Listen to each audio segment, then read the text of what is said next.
participe à la recherche citoyenne et Scientifique et citoyenne. scientifique et citoyenne de Cap-Droit.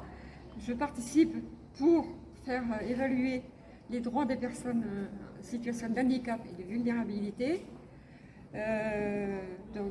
Voilà. J'ai participé aussi à l'enquête en me déplaçant partout. On a aussi assuré une permanence avec un autre membre qui est Thierry, une permanence sur 2 matinées à l'UDAF où nous avons reçu des bénéficiaires de l'UDAF pour leur faire remplir le questionnaire et on a eu des résultats très positifs. Les gens qui ont été interrogés à l'extérieur nous ont accueillis favorablement parce qu'en fait on est mal perçu.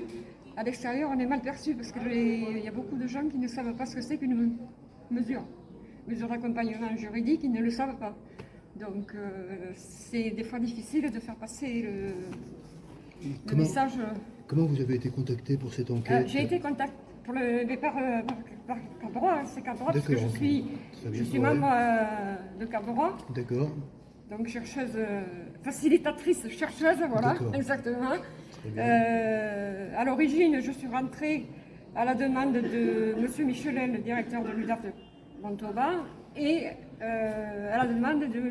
Jean-François O'Haraud, qui a favorablement insisté pour que je fasse partie de Cap-Droit. Voilà. D'accord. Et qu'est-ce qui vous parle dans le problème de la prise de décision? C'est surtout défendre les droits de tous les citoyens, finalement. D'accord. Et en ce qui concerne la prise de décision, qui est le thème des 2 journées là, à Toulouse, qu'est-ce que vous pensez? Est-ce que vous pensez que le fait d'être sous protection, ça vous aide dans la prise de décision? Oui. D'accord. Bien qu'au début, je me suis un peu rebellée parce que j'étais sous tutelle et ça, j'ai pas trop apprécié le fait d'être sous tutelle. Mais maintenant, je suis sous curatelle renforcée. D'accord. Ça roule depuis de nombreuses années, ça roule. Ça se renouvelle tous les 5 ans et puis voilà, il n'y a pas grand-chose à en dire de plus. De toute façon, je ne veux pas me sortir de là. Ah bon, parce que déjà, je suis à la retraite. Donc déjà, il y a aussi la solidarité, l'aide pour gérer le budget.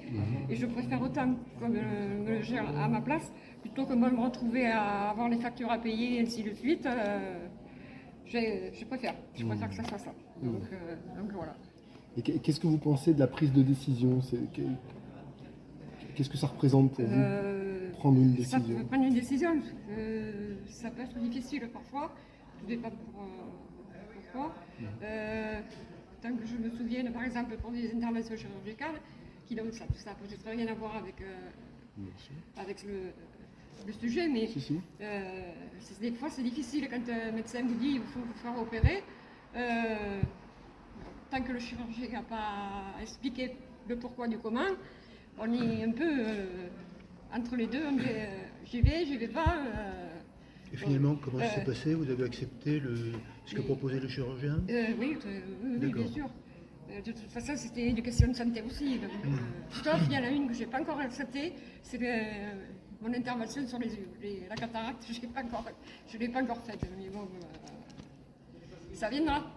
Voilà. Il y a la question de subir ou non, voilà, qui est un des résultats de l'enquête. Qu'est-ce que vous pensez en fait de cette distinction? Au départ, j'ai subi puisque j'étais contre ma mise sous tutelle. Et puis maintenant, ça m'est égal. Vous êtes satisfaite? Voilà, ça m'est égal. Dès l'instant où j'ai un mandataire qui roule aussi, en qui j'ai confiance. Si je n'ai pas confiance, il y a... Donc vous diriez que la relation de confiance est primordiale. Ah, mais la relation de confiance est même essentielle. Parce que si on n'a pas confiance en son mandataire, c'est quand même lui qui gère, Bien sûr. Qui gère tout. Si on n'a pas confiance, c'est pas la peine. Bien sûr. Et qu'est-ce qui fait qu'on a confiance? La façon de se discuter avec lui, d'être écouté aussi, parce que bon, il y a l'écoute aussi. Et, comme avec un médecin, c'est pareil. Si on n'est pas écouté, on va voir, on claque la porte et puis on va voir ailleurs.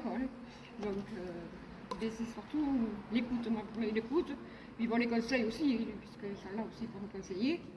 Voilà, c'est tout à fait simple. Voilà, bon, je pense que je vous ai dit Ok. Merci. ce qu'il fallait. Merci.